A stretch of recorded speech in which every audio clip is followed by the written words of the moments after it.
구독자님, 안녕하세요. 저는 이 채널을 자주 듣고 있는 구독자 중에 한 명입니다. 예전에 댓글을 몇 번 쓴 적이 있긴 한데 혹시나 상처가 될까봐 쓰고 결국 지우기도 했어요. 그 이유는 제 성격이 오래 생각하고 또 몇 번이나 곱씹고 상대에게 상처를 주지 않을까 걱정하는 소심한 타입이기 때문입니다. 그래도 다행히 두루두루 좋은 대인관계를 이루면서 문제없이 살긴 했어요. 물론 제 인생에도 실패는 있었죠. 혹시 그 노래 아시나요? 김건모의 잘못된 만남이라는 노래요. 제 첫 실패는 바로 그 노래와 똑같았습니다. 친구에게 첫사랑을 빼앗겼거든요. 이제 거의 20년도 더 된 이야기이긴 하지만 어쨌든 그때는 참 많은 상처였죠. 시작은 이랬습니다. 대학에 올라가서 처음 친해진 친구가 있었어요. 얼굴도 예쁘고 무엇보다 성격이 저와는 정반대였죠. 뭔가 직설적이면서도 통통 튀고 시원하게 긁을 줄 알면서도 센스 있는 그런 친구였어요. 반면에 저는 앞서 말한 것처럼 소심하고 워낙 엄한 집에서 자란 탓에 고리타분하고 고지식한 사람이기도 했습니다. 그래서인지 우린 처음부터 서로에게 없는 부분에 이끌렸죠. 난 네 성격이 너무 부러워. 진중하면서도 야무지기도 하고 가치관이 벌써 확립된 느낌? 진짜 어른인 것 같다는 느낌이 있거든. 일단 엄청 착하잖아. 내가? 난 착한 거 아니야. 그냥 소심한 거지. 너 엄청 착해. 선배 후배 할 것 없이 너 인기도 많잖아. 공손하고 예의도 바르니까 어른들도 너 좋아하고. 근데 난 버릇없다는 말도 듣고 집에서는 내놓은 자식 소리도 듣고. 야, 주변 사람들은 다 너 성격 좋다고 그러는데 왜 날 부러워해? 나도 네 성격이 부러운데 사람들이랑 금방 친해지고 또 멋지잖아. 할 말 딱딱 하는 거. 난 아마 죽었다 깨어나도 절대로 못할 거야. 너도 내 성격 알잖아. 소심해서 싫은 소리도 못하고. 그거야 너네 부모님이 엄하시고 너도 그걸 당연하게 생각해서 그래. 좀 반항해봐. 이 나이에 무슨 반항을 해. 부모님이 원래 걱정도 많이 하셔서 그냥 원하시는 거라면 맞춰드리는 거고. 나도 딱히 그렇게 답답하진 않아. 나라면 절대로 가만히 있지 않을 거야. 우리 엄마랑 싸울 때도 난리가 나거든. 이제 아빠는 관심도 없고. 진짜 이러다가 이혼하는 거 아닌가? 너네 집이 난 부럽다. 우리 집에 살면 답답할걸? 그리고 너도 나처럼 성격이 바뀔지도 모르고. 너 같은 사람이 원래 더 무섭잖아. 조용한 느낌이라고 해야 되나? 왜 그런 거 있잖아.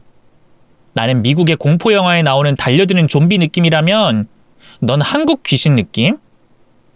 솔직히 무서운 건 한국 귀신이거든. 조용히 있다가 확! 이런 게 진짜 공포지. 그런가? 그럴 수도 있겠다.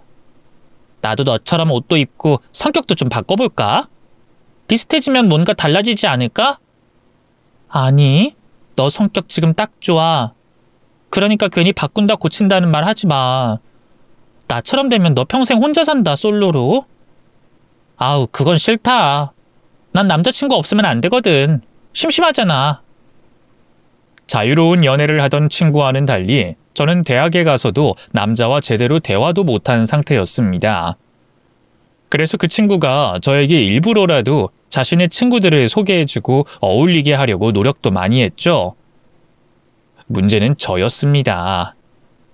중학교, 고등학교 내내 남자는 절대 안 된다는 부모님 말씀에 어쩔 수 없이 못 만났다. 그렇게 생각했는데 막상 뚜껑을 열고 보니 부모님의 강압적인 사고방식이 제게도 생겼다는 걸 알게 됐죠. 저 스스로가 고지식함 그 자체가 된 겁니다. 여자가 치마를 짧게 입고 다니는 것도 술에 너무 취한 것도 보고 싶지 않았고 남자도 그 기준에서 크게 다르지 않았죠. 그렇게 거의 졸업할 무렵이 돼서야 저는 제가 좋아하는 사람을 처음으로 만나게 됐어요.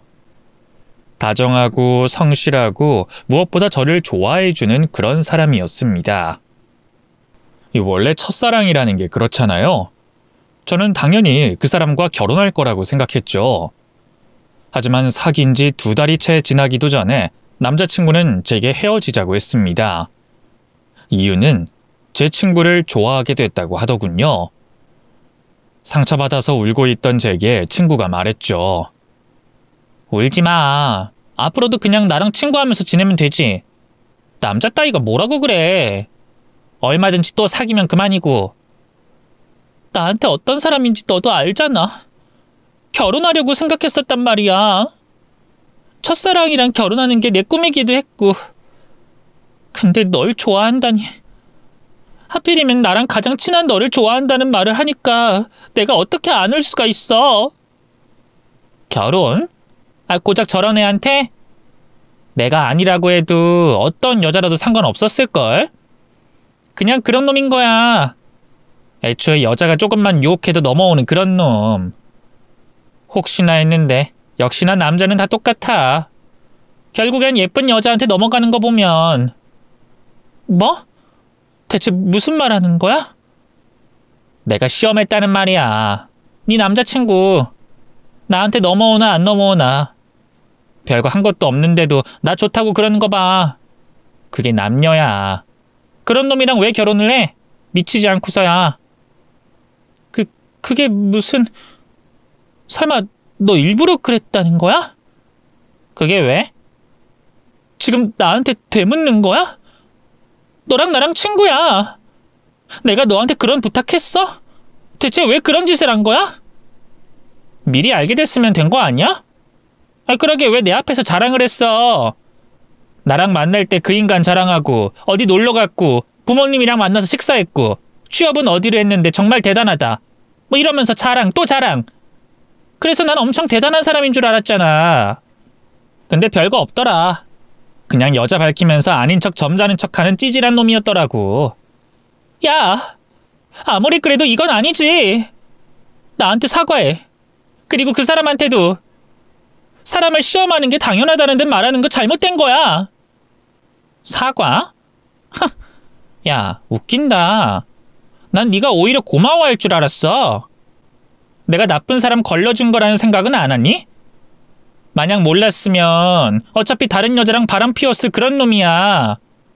내 말 못 믿어? 내가 지금이라도 연락해볼까? 너 정말 뭐가 잘못된 건지 모르는구나. 모르겠어. 그냥 별거 없었다니까. 난 널 위해서 그런 거야.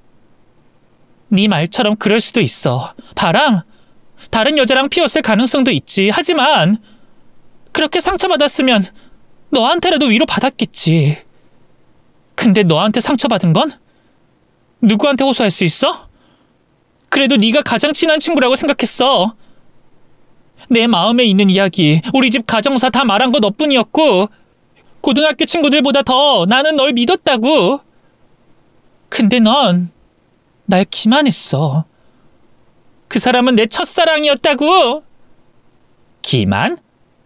내가 너한테 왜 이런 소리를 들어야 하니? 어이가 없네. 그래서 뭐 나랑 절교라도 하겠다 이거야? 어? 왜 말을 안 해? 고작 남자 때문에 이런다고? 너 앞으로 나 볼 생각은 있어? 당연히 없지.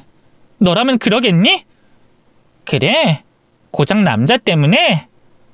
아, 그럼 나 네 고귀한 첫사랑 마음 받아줘야겠네. 이렇게 하지 않으면 내가 억울해서 못 살지. 그리고 애초에 너희가 사귀긴 했니? 뽀뽀도 안 했다며. 걔가 얼마나 답답했으면 그런 말을 나한테 했을까?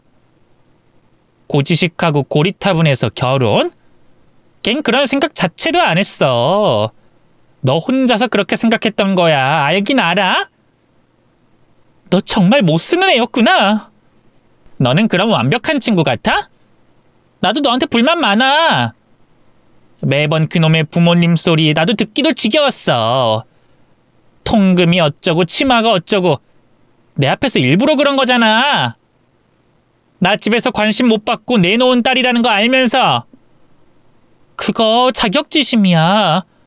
내 말을 그렇게 받아들였어? 그래. 나한텐 그렇게 들렸어. 잘난 네 남자친구 이야기도 그렇게 들렸다고. 내가 매번 남자친구랑 헤어지는데도 꿋꿋하게 만난 것도, 장기간 연애하면서도 좋아 죽겠다고 하는 것도 꼴불견이었어.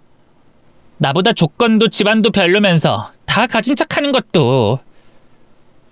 사람이 꼬이면 어떻게 되는지 잘 봤다.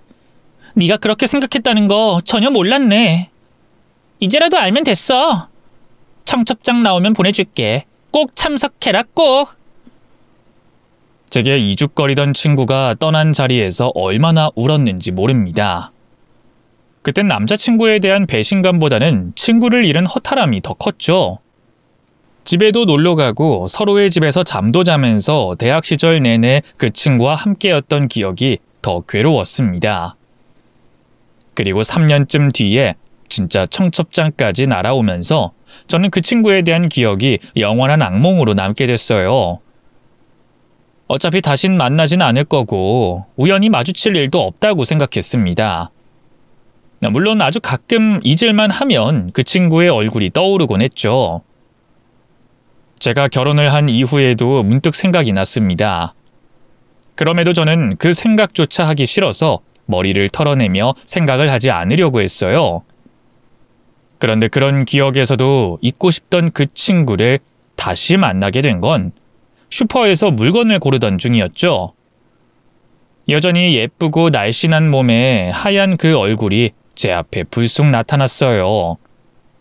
어? 너 맞지? 너무 반갑다. 이게 무슨 일이야? 그런데 놀람도 잠시 친구는 저를 보고는 굉장히 좋아했습니다. 마치 우리의 과거를 다 잊은 것처럼 말이죠. 제 손을 덥석 잡고는 커피숍까지 데리고 가더군요. 제가 손을 뿌리치면서 짜증도 냈지만 친구는 제 손을 다시 잡고는 억지로 앉혔습니다. 우리가 이런 곳에 올 사이는 아니지 않니? 벌써 잊은 건 아닐 거고. 화 많이 났지? 근데 난 너 보고 싶었어. 진짜야. 수소문도 했었어. 근데 도저히 찾을 수가 없더라. 진짜 네 생각 많이 했었어. 나 이거 진심이야. 그러니까 제발 가지 말고 내 말 좀 들어줘. 응? 왜? 네 결혼식에 가지 않아서 그런 거니? 따지려고? 그런 거 아니야. 내가 잘못했어. 그때 나는 너무 철이 없었어. 꼬여있기도 했고. 너도 알잖아, 우리 엄마. 우리 엄마 문제 있는 거. 너도 알지? 대학 시절에 술을 먹으면서 늘 친구는 제게 하소연하곤 했습니다. 주로 집안 문제였는데 친구의 어머니는 무속신앙에 거의 미쳐 있었죠. 때문에 아버지와 이혼을 하니 마니 하는 문제까지 생겨 많이 힘들어했었습니다. 집이 꽤 잘 사는 편이었는데도 불구하고 어머니가 무당에게 가져다주는 돈이 억 단위였다고 들었어요. 그래서 그 친구의 아버진 재산 분할을 해서라도 이혼을 하려고 했습니다. 저도 그런 부분은 익히 들어서 알고 있었고요. 그때 그 일 있었을 때 우리 엄마랑 아빠 이혼했어. 난 당연히 아빠를 따라가고 싶었지. 근데 아빠가 날 거부했어. 내가 엄마랑 닮았다는 게 이유였고, 남자들이랑 어울리고 술 마시기 좋아하는 내 성격 때문에 사이도 틀어진 상태였지. 그게 뭐? 이혼에 내 책임이 있다는 거야? 아니야. 그냥 사정을 참아 너한테 말은 못했었어. 자존심 때문에. 너희 집은 우리 집이랑 달랐잖아. 놀러가면 매번 맛있는 음식에 조언도 해주고. 근데 우리 엄마는 내 친구들한테 관심 있긴커녕 네 사주에 더 관심이 있었지. 누구랑 어울려라 마라. 그러지 않으면 용돈까지 끊어버리고 날 집에서 내쫓아버리기까지 할 정도였으니까. 그거랑 내가 무슨 상관인데? 우리 집이 너한테 피해라도 줬어? 그냥 너한테 자격지심이 있었어. 내가 넌 늘 예의 바르고 친구들도 많고 나랑은 완전히 다른 삶을 사는 것 같았어. 넌 날 부럽다고 했지만 날 기만하는 것처럼 들렸고. 뭐? 기만? 알아, 내가 삐뚤어진 거. 근데 그땐 그랬어. 근데 아니라는 것도 알면서 그땐 진짜 내가 아니었어. 넌 늘 골라도 잘 골라. 운도 좋았고 널 아껴주고 많이 좋아해주는 그런 사람도 만나는데 난 매번 만나면 나쁜 남자만 만나고 늘 버려지고 무시당했거든. 그래서 뭔가 오기가 생겼어. 네가 되고 싶었었어. 아니 정확히는 네가 가진 걸 빼앗고 싶었어. 어쨌든 지난 일이야. 이제 네 변명? 핑계? 그런 거 듣기 싫고 결혼했잖아. 그럼 됐지. 난 이제 와서 이런 말 하는 이유도 모르겠고 더는 듣고 싶지도 않아. 친구는 가만히 있다가 자신의 소매를 걷어 올렸습니다. 팔에는 뭔가에 맞은 것 같은 검붉은 색의 멍자국이 선명하게 있었죠. 신경 쓰고 싶지 않지만 정말 심각한 상황에 저는 흠칫 놀랐어요. 그랬더니 친구는 씁쓸하게 웃으면서 말했습니다. 널 배신한 대가라고 생각해. 날 보면서 비웃어줘. 이혼하자고 해서 또 맞은 거야. 술만 마시면 손을 올리고. 그니까 나 너무 미워하지 마. 내 욕심이 이런 대가를 치르게 했으니까. 정말 미안해. 정말로 사과하고 싶었어. 그 친구는 자신의 친구 집에 피신해 왔다고 했어요. 그리고 거기가 제가 살던 동네였죠. 그렇게 헤어진 뒤부터 마음이 좋진 않았는데 나중에 또 길에서 우연히 만나게 됐습니다. 그땐 얼굴이며 머리며 엉망인 상태였고요. 저를 보자마자 눈물을 터뜨리는데 결국 어쩔 수 없이 이야기를 들어주게 됐습니다. 좋은 사람인 줄 알았어. 너도 그렇게 알고 있으니까. 근데 결혼하고 나서 실직을 했거든? 그때 술에 입을 대더니 사람이 바뀌더라. 우리 엄마는 이혼하면 안 된다고 더 끔찍한 인간 만날 거라는 헛소리만 하고 있고 무능력하고 술만 먹는 그런 놈보다 더 최악이 어딨다고. 이혼 그냥 할 수 있지 않아? 진단서 그런 걸로. 워낙 빈틈이 없어. 때려도 잘 안 보이는 곳을 때리고 증인도 증거도 없고. 녹음도 있고 방법은 얼마든지 있잖아. 네가 시도를 안 하는 건 아니고? 있는데 결국 재산 분할이고 위자료고 받을 정도로 돈이 없다는 게 문제야. 그리고 이처증이 있어서 내가 불륜을 저질렀다는 이상한 말이나 하고 오히려 내가 더 불리해. 뭔가 이상하다는 생각을 했지만 딱히 더 묻진 않았어요. 아무래도 친구가 결혼했던 제 첫사랑은 제가 알던 사람과는 너무 달랐고 일단은 상황이 너무 좋지 않아서 저는 그런 친구를 위로해 줄 수밖에 없었죠. 그렇게 몇 달이 흘렀습니다. 우린 아주 서서히 이전처럼 친해지게 됐죠. 그러다가 친구가 제 결혼 생활에 대해 궁금해하기 시작했습니다. 아이는 있어? 취직은? 회사는 다니고 있어? 아니, 아이는 아직 없어. 회사는 그 사람이 그만두라고 해서 그만뒀고. 벌어오는 돈이 꽤 많아서 그냥 놀았으면 하는 것 같더라고. 근데 난 솔직히 이 일을 다니는 게 더 좋아서 불만이야. 아, 그래? 결혼한 건 얼마나 됐는데? 응? 1년 좀 넘었지. 몇 달 전에 결혼 1주년이라고 여행 다녀왔고. 프라하 알아? 너도 가봤니? 거기에서 2주 정도 있었어.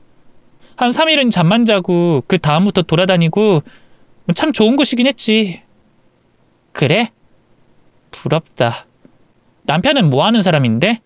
돈 잘 버는 모양이네? 작은 사업체 운영해.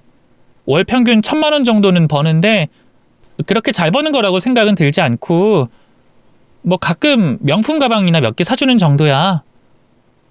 아, 성격은 어떤데? 사업하는 사람들 개인주의에 좀 예민하고 날카로운 사람들이 있던데. 그렇지. 근데 남편은 좀 달라. 세상에 둘도 없을 만큼 자상한 사람이야. 너무 자상해. 다정하고 좋은 아빠가 될 것 같다고 해야 하나? 정말 다행이야. 너라도 행복해서. 너도 분명 좋은 사람 만날 거야. 얼른 이혼부터 해. 이혼하면 내가 남편 주변 사람들 소개해 줄게. 조건이 좋은데 성격까지 좋은 건 찾기 힘들긴 해도 서로 맞춰가면 되니까. 아무래도 같은 동네에 살다 보니 저녁에 술을 한 잔 먹기도 했고 우린 어느새 남편까지 해서 3명이 모이는 날이 많아졌어요. 혹시 또다시 불안한 마음이 들지 않았냐면 또 뭐 그런 건 아니었지만 친구는 제 앞에서 최대한 조심했습니다. 그리고 다행히 친구는 무사히 이혼까지 했죠. 그런데 저희 결혼 2주년이 넘어갈 무렵에 우려했던 일이 벌어지고 말았어요. 남편은 제게 돌연 이혼을 해달라고 했습니다. 그것도 아침 식사를 하는 와중에 뜬금없이 말이죠. 갑자기 그게 무슨 말이야? 솔직히 말할게. 나 당신 친구가 좋아. 그 여자 내 운명의 반쪽 같은 느낌이야. 이혼해 줄 수 없어? 우리 결혼 생활 솔직히 뜨거운 그런 건 아니잖아. 당신도 지친다고 했었고. 싫어. 그리고 지친다고 했던 건 그냥 흔한 부부싸움이잖아. 어떻게 내 친구랑 그럴 수가 있어? 정말 미친 거 아니야? 그러니까 내가 조심스럽게 말하잖아. 부탁이라고. 나도 잘못한 거 알아. 근데 우리 사이 이전이랑 다른 거 당신도 알잖아. 나한테 이혼해달라고 했던 거 잊었어? 난 절대로 이혼 못해. 당신도 나 절대로 안 떠날 거라고 약속했던 거 잊었어? 난 절대 이혼 안 해. 그저 우리 둘의 가벼운 싸움에서 나온 이혼, 그걸로 걸고 넘어질 생각하지 마. 그리고 내가 전에도 말했지. 나 당신 많이 좋아한다고. 갑자기 이제 와서 이런다고? 그간 당신이 날 외롭게 했잖아. 같이 있으면 날 숨막히게 했다. 조금 떨어져 있으면 외롭게 했다. 그냥 핑계야. 진짜 미치겠네. 왜 이렇게 사람 질리게 만들어? 넌 자존심도 없어? 내가 다른 여자가 좋다고 하잖아. 그것도 네 친구. 나라면 화가 나서라도 이혼했어. 당신도 그럴 줄 알았고. 아니, 2번은 안 뺏길 거야. 당신이랑 늘 함께 있을 거고 난 절대 가정 버리지 않아. 와, 진짜 구질구질하다. 욕해도 상관없어. 몇 년이 걸리더라도 돌아올 거라고 믿을 거야, 난. 나 조강지처야. 그러니까 결국은 내가 이겨.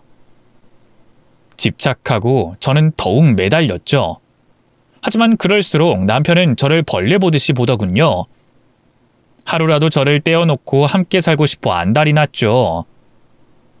어떤 날에는 아예 집으로 며칠을 들어오지 않았고 보란듯이 바람을 핀 증거들을 제게 보여줬습니다.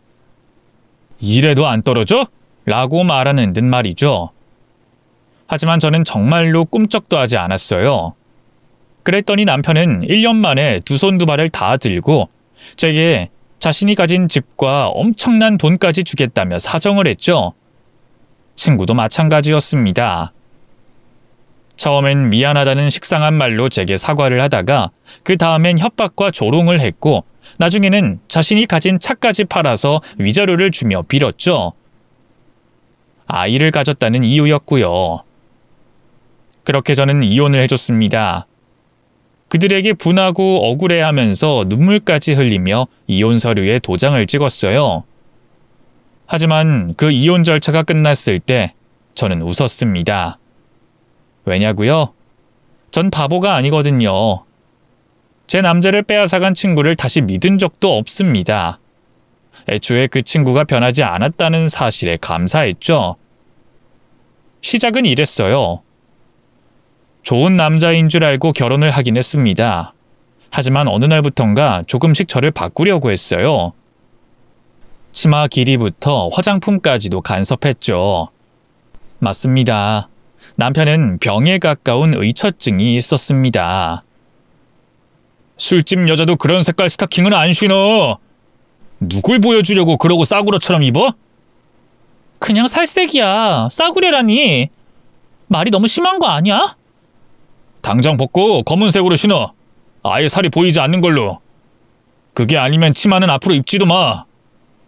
무릎 아래로 내려오는 건 괜찮다고 했잖아. 왜 자꾸 말을 바꿔? 요즘 당신 늦게 들어오잖아. 일 있다고 회식 있다고 핑계를 너무 대니까. 요즘 여자들 회사에 애인 하나씩은 다 있다더라. 너도 그런 거면 내 손에 너 죽어. 알아? 여보. 아닌 척 얌전한 척하는 여자들이 더 먼저 부뚜막에 올라가는 법이지. 그러니까 내 말대로 해.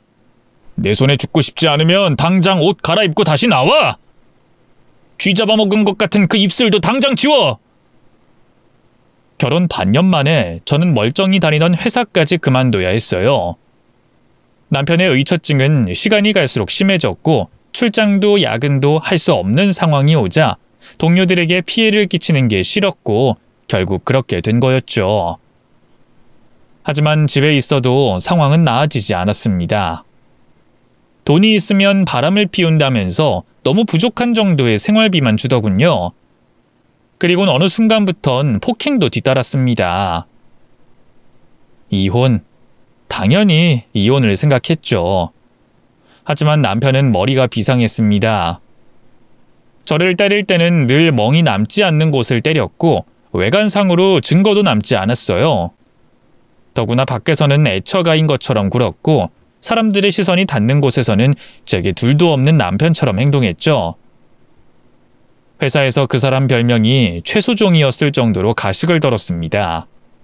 하지만 우리 둘만 남으면 혹시나 녹음을 할까 가방을 뒤지고 휴대폰도 모두 빼앗아 버렸죠. 그야말로 지옥이었습니다. 죽고 싶은 충동이 하루에 12번도 더 들었어요. 심지어 2번 정도는 시도를 했죠. 그랬더니 남편이 그러더군요. 한 번만 더 이런 짓 하면 너네 가족들 다 죽일 거야. 알았어? 당신 진짜 미쳤어. 그냥 이혼해줘. 누구 좋으라고? 난 절대로 이혼 안 해. 평생 당신 곁에 있을 거야. 평생! 그 이후의 생활비에는 제 정신과 비용이 포함된 상태였습니다. 상담하고 약을 처방받으면서 그저 움직이는 좀비처럼 살아가고 있었어요. 근데 거기서 만나게 됐죠. 친구가 빼앗아간 첫사랑을 말입니다. 그렇게 우린 서로의 사정을 다 알게 됐어요. 다른 남자랑 바람까지 피우고 그러면서도 혼자 벽에 부딪혀서 날 폭행범으로 몰더라. 그래도 이혼도 할 수가 없게 됐어. 아무리 돈을 벌어도 그 여자가 쓰는 돈을 채우기는 무리고 하루는 차에 그냥 뛰어들고 싶더라고. 그래서 여기 다니게 된 거야. 근데 이렇게 만나게 되다니 가끔 네 생각 났었어. 내가 널 버린 벌을 받는다 이렇게 생각이 됐지.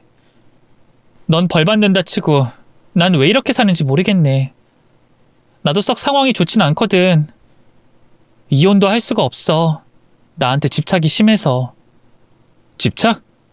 나 아는 사람 중에도 그런 사람 있었어. 이혼하고도 계속 괴롭히고 해서 힘들어하는 사람이. 근데 그거 방법이 하나 있긴 해. 뭐? 죽이는 거? 아니, 그 사람한테 다른 여자가 생기니까 끝이 나더라고. 그 집착의 상대를 옮기는 게 최고의 방법이라는 말이야.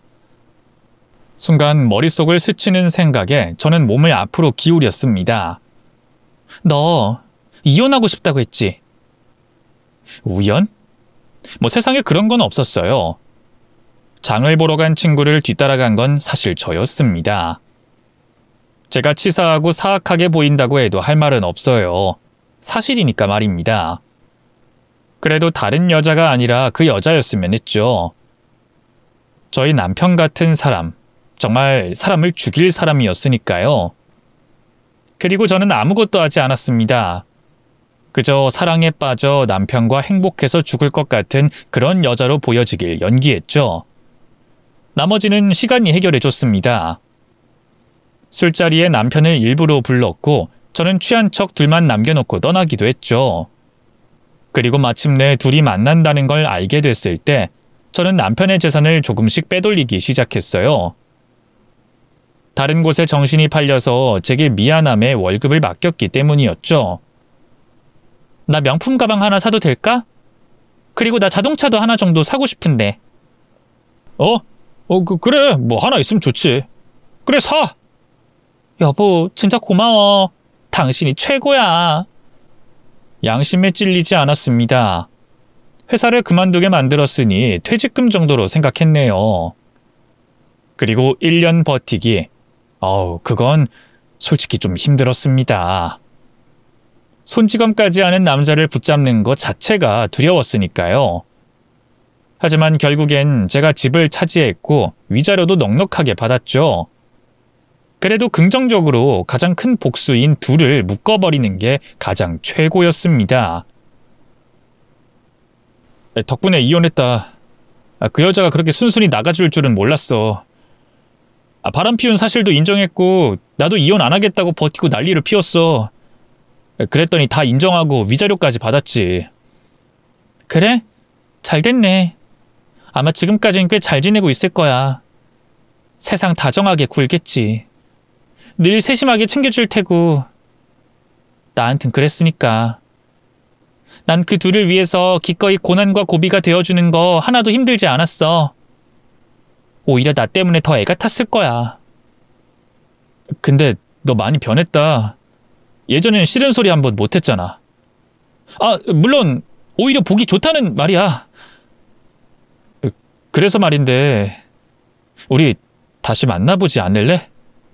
나 이름 있는 회사도 다니고 있고 꽤 잘 나가는 사람이야. 그리고 너한테 못해준 거 다 해주고 싶기도 하고. 싫은 소리 못해. 지금도 예전에도 내가 가장 잘하는 건 기다리는 거랑 참는 거였잖아. 지금도 마찬가지고. 그래서 너 아직도 마주하고 있는 거야. 안 그랬으면 이미 너한테 침이라도 뱉었겠지. 내가 친구만 미웠을 거라고 생각해? 왜? 이제 우리가 한편 같다고 생각하니? 내 말 이해 못했지? 난 지금도 놀라운 참을성으로 네 역겨운 몰골을 지금도 참아주고 있다는 말이야. 내 말 뜻 이해했니? 미안해. 그냥 나는 정말 다른 의도가 아니었어. 이제 앞으로는 우연이라도 보지 말자. 잘 지내. 그렇게 떠나는 제 뒤통수에 대고도 그 사람이 말했어요. 그래도 고마워. 난 영원히 고마워할 거야. 진짜 고맙다. 네가 날 살렸어, 정말로. 저는 한 달 정도 해외를 다니며 여행을 했습니다. 그리고 한국으로 다시 돌아와서 일자리를 찾았죠. 하지만 나이를 먹으니 재취업하는 게 너무 힘들더군요. 그래서 전 제가 잘하는 일로 사업을 하기 시작했습니다. 청소 정리를 돕는 그런 일이었죠. 직원은 저와 제가 아는 친구 한 명이 전부인 작은 사업체였지만 그래도 나름 잘 되고 있었습니다.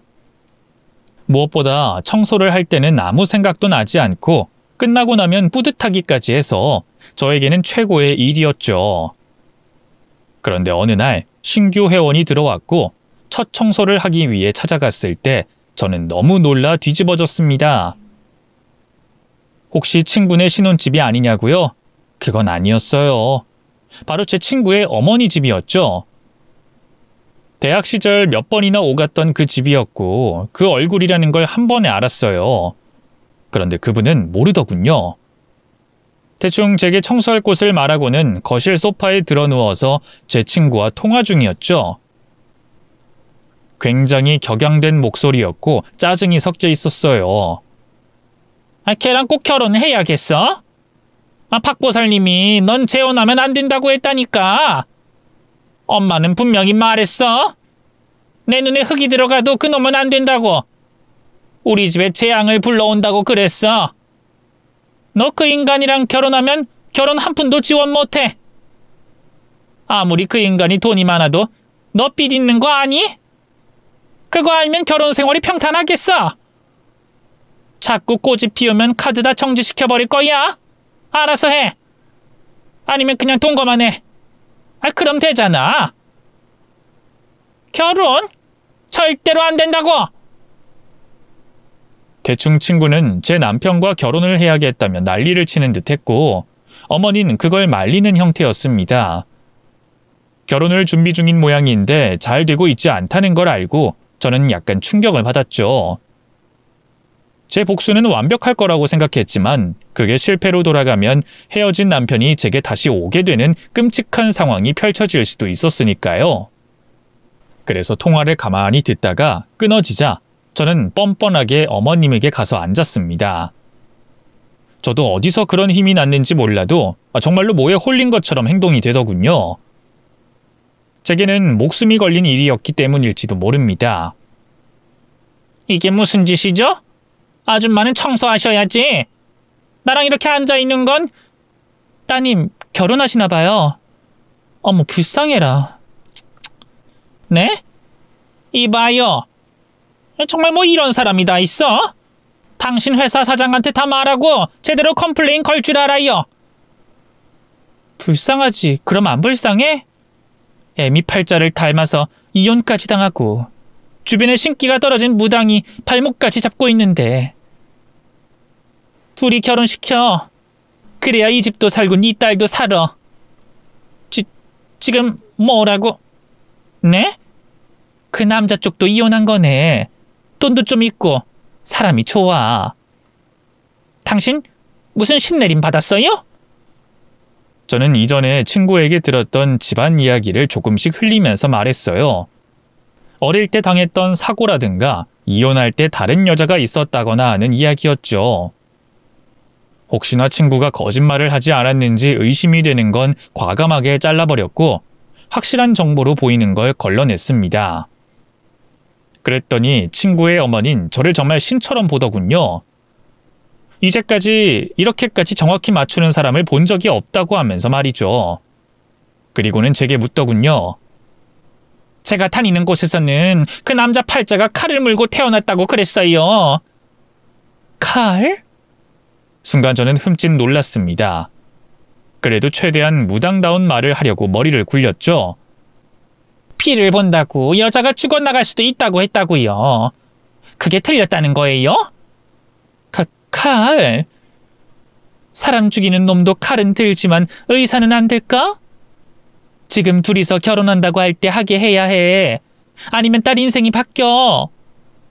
그 남자랑 같이 있으면 그 딸 복장부터가 바뀔 거야. 다른 남자는 만나지도 않을 거고. 딸이 예전부터 말썽도 많았고 당신 남편이랑도 다퉜지? 어머, 너무 소름 끼쳐. 쪽집 계시네. 맞아요. 내 딸이 워낙 좀 노는 걸 좋아하고. 내 말 믿어봐. 한 번에 고칠 수 있어. 그럼 이거.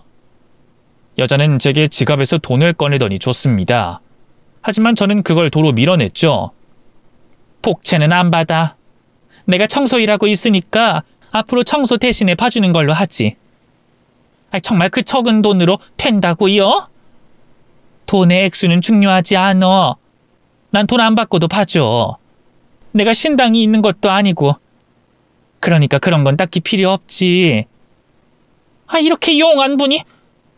세상에 감사합니다. 앞으로 자주 연락할게요. 그래도 되나요? 포살님 성함이 청소업체 그 이름이 맞나요? 그건 내 동생 이름이고 난 공보살 이렇게 불러. 거짓말이었지만 어쨌든 제 이름이 친구의 귀에 들어가게 하면 안 될 것 같아 둘러댔습니다. 그렇게 그 집을 나왔을 때 저는 정말 다리에 힘이 풀려 현관 앞에 한참을 앉아 있어야 했죠. 너무나 갑작스러운 일이었어요. 놀라기도 했지만 한편으로는 신기했습니다. 생각해보세요. 저는 완벽한 복수라고 생각했고 둘은 이어질 거라고 확신했지만 집안에 반대가 있을 거라는 변수를 생각하지 못한 거니까 말입니다. 근데 그걸 막을 수 있는 기회가 주어졌으니 거의 기적에 가까운 일이었죠.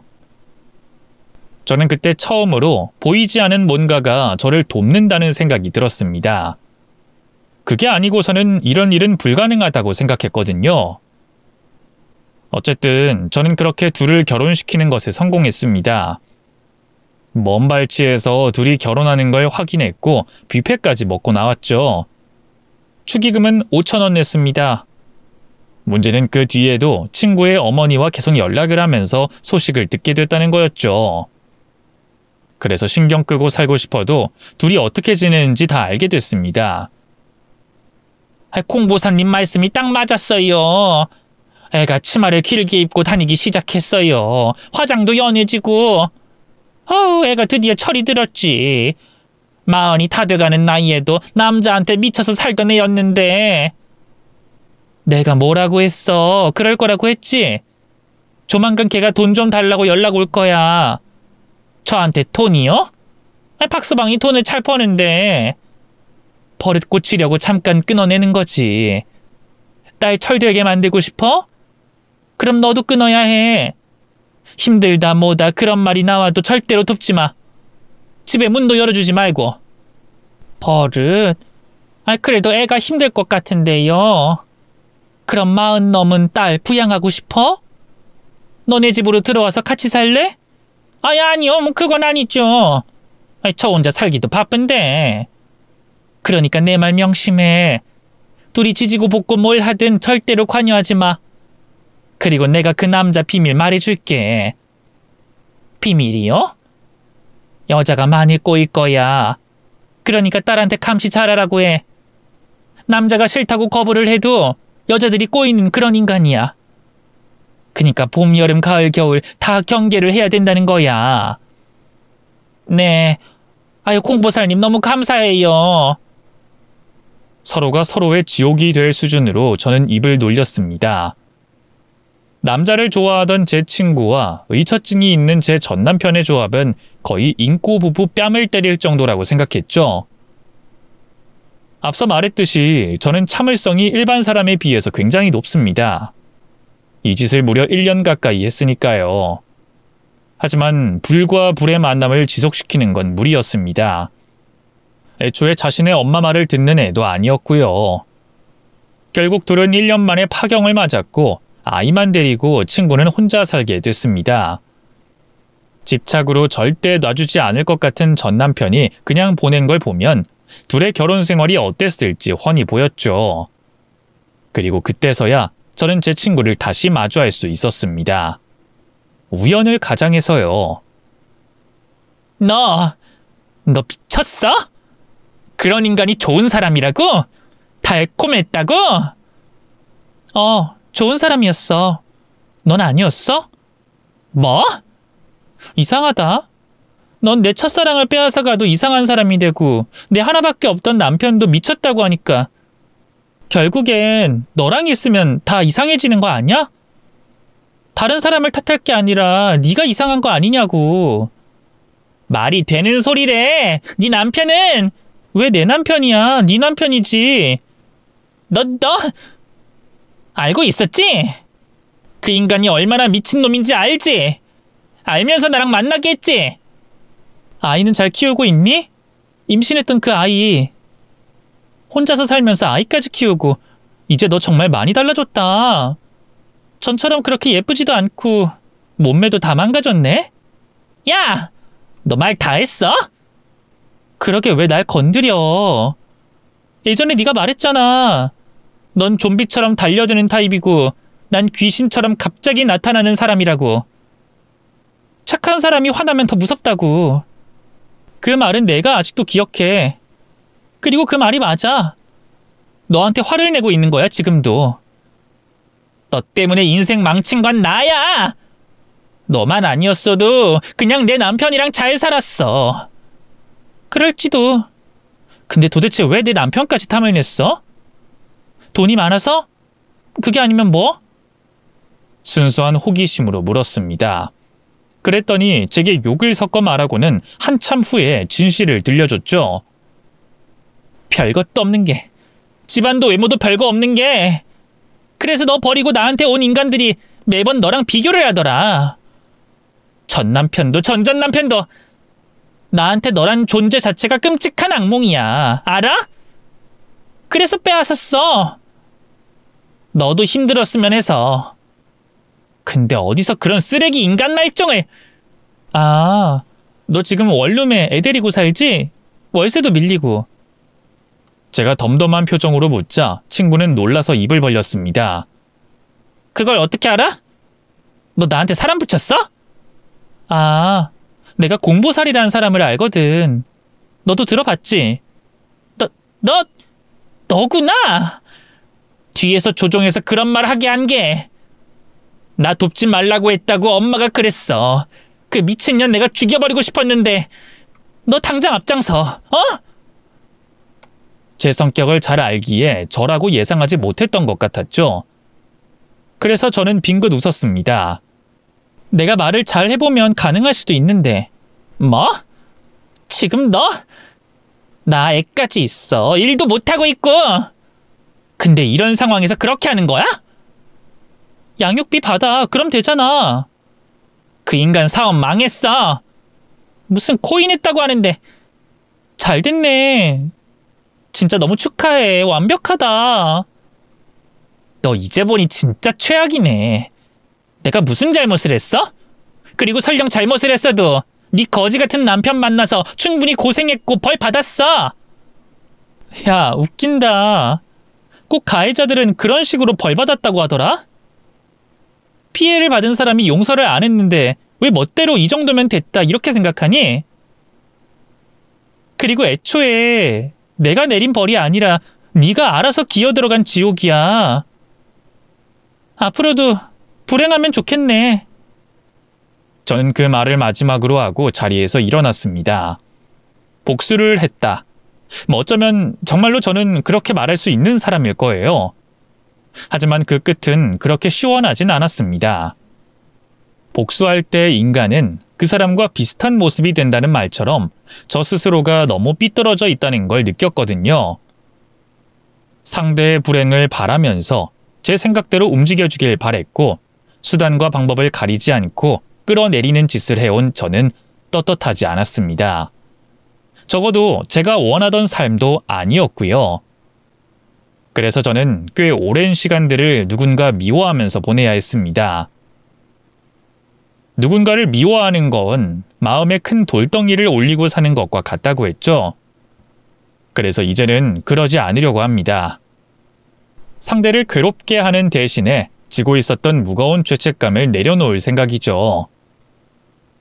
저는 이 글을 다 쓰고 그 친구와 전 남편 모두를 용서할 생각입니다.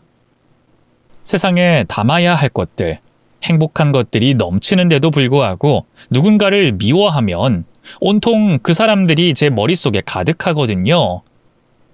그러니 제 이야기를 듣는 다른 분들도 누군가를 미워한다면 저처럼 어리석게 복수하지 마시고 내려놓고 저와는 달리 떠나보내셨으면 좋겠습니다. 물론 저는 후회는 하지 않아요. 그때는 그게 최선이었고 제가 선택한 최고의 복수라고 생각하기 때문이죠. 그럼에도 그렇게 흘려보낸 시간이 행복하지 않았다는 건 확실합니다. 제가 가장 미워했던 인간의 모습을 하고 연기를 하고 미워하면서 깨달았어요. 어차피 그들은 내가 아니어도 충분히 불행했다는 걸 말이죠. 저는 이제 원래의 소심하고 바보 같은 저로 돌아가려고 합니다. 남들에게는 답답해 보이는 성격이긴 해도 남에게 상처 주고 말로 핥히는 사람보다는 훨씬 행복한 사람이라는 걸 알았으니까요. 제 인생의 처음이자 마지막이 될 복수. 이야기를 끝까지 들어주셔서 감사합니다. 제가 행복하게 잘 살기를 모두 기도해 주셨으면 좋겠어요.